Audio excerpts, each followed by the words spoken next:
ನಾನು ಈ ಸಭೆಯಲ್ಲಿ ಹೆಚ್ಚಾಗಿ ನಾನು ಮಾತನಾಡಲ್ಲ, ಯಾಕೆಂದರೆ ಮೋದಿಯವ್ರ ಬಗ್ಗೆ ನಾನೇನು ಮಾತಾಡಬೇಕಾಗಿಲ್ಲ. ನಿಮ್ಮ ಕೂಗುಗಳೇ, ನಿಮ್ಮ ಘೋಷಣೆನೇ ಅದು ಎಲ್ಲವನ್ನೂ ಹೇಳುತ್ತೆ.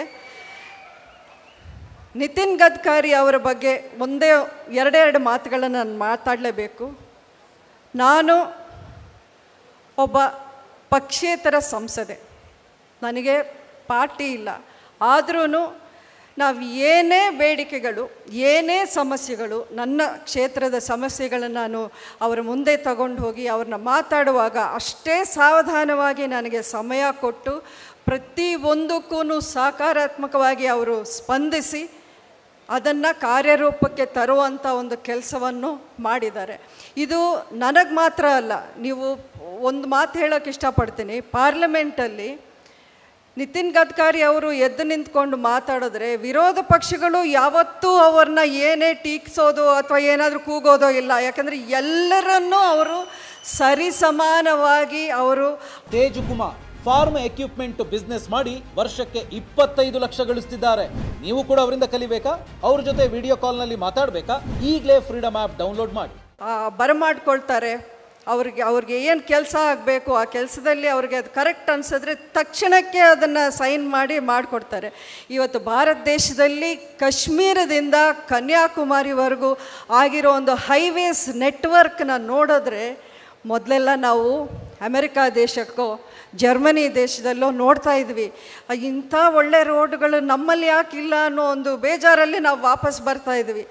ಇವತ್ತು ನೋಡಿ ಒಂದು ಮೈಸೂರು ಬೆಂಗಳೂರು ಹೆದ್ದಾರಿನೇ ಸಾಕು ನಮ್ಗೆ ಆ ಒಂದು ಫೀಲಿಂಗ್ನ ಕೊಡೋಕ್ಕೆ.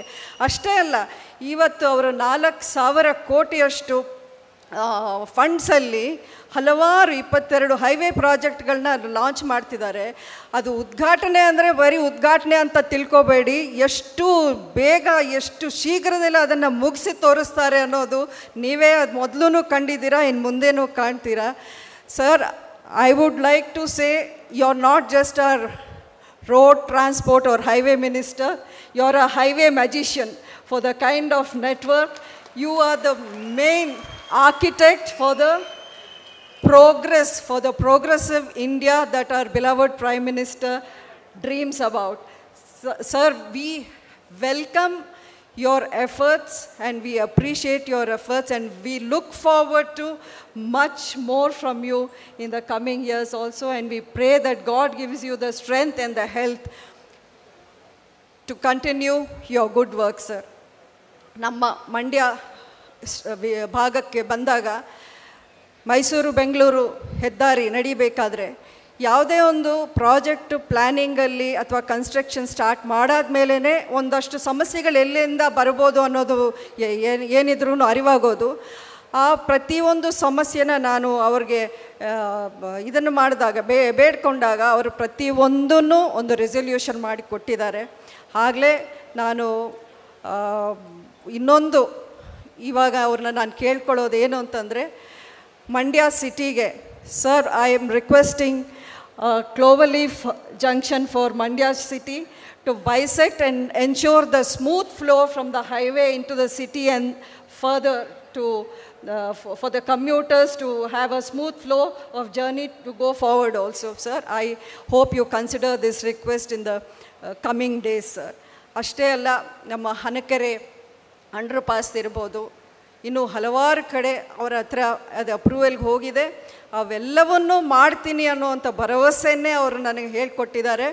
ಹಾಗಾಗಿ ನನಗೆ ಇವತ್ತಿಲ್ಲಿಗೆ ಬಂದು ಅವರಿಗೆ ನಿಮ್ಮೆಲ್ಲರ ಸಮ್ಮುಖದಲ್ಲಿ ಒಂದು ಧನ್ಯವಾದಗಳನ್ನು ಹೇಳೋ ಒಂದು ಅದೃಷ್ಟ ನನ್ನದಾಗಿದೆ. ಖಂಡಿತ ಮುಂದಿನ ದಿನಗಳಲ್ಲಿ ನೀವೆಲ್ಲರನ್ನು ನೋಡಿದ್ರೇ ಗೊತ್ತಾಗ್ತಾ ಇದೆ, ಮುಂದಿನ ದಿನಗಳು ನಮಗೆ ಅಭಿವೃದ್ಧಿಯೇ ಮಂತ್ರ. ಅಭಿವೃದ್ಧಿಗೆ ನೀವು ಆಶೀರ್ವಾದ ಮಾಡ್ತೀರಾ ಅನ್ನೋದು ತುಂಬಾ ಅದು ಎಲ್ರಿಗೂ ಗೊತ್ತಿರೋ ವಿಚಾರ. ಇದೇ ಅಭಿವೃದ್ಧಿಯ ಹಾದಿಯಲ್ಲಿ ನಾವೆಲ್ಲ ಮುಂದಕ್ಕೆ ಹೋಗೋಣ. ನಿಮ್ಮೆಲ್ಲರ ಆಶೀರ್ವಾದ ಹೀಗೆ ಇರಲಿ ಅಂತ ಕೇಳಿಕೊಂಡು ನನ್ನ ಮಾತನ್ನು ಮುಗಿಸ್ತೀನಿ. ಜೈ ಹಿಂದ್, ಜೈ ಕರ್ನಾಟಕ.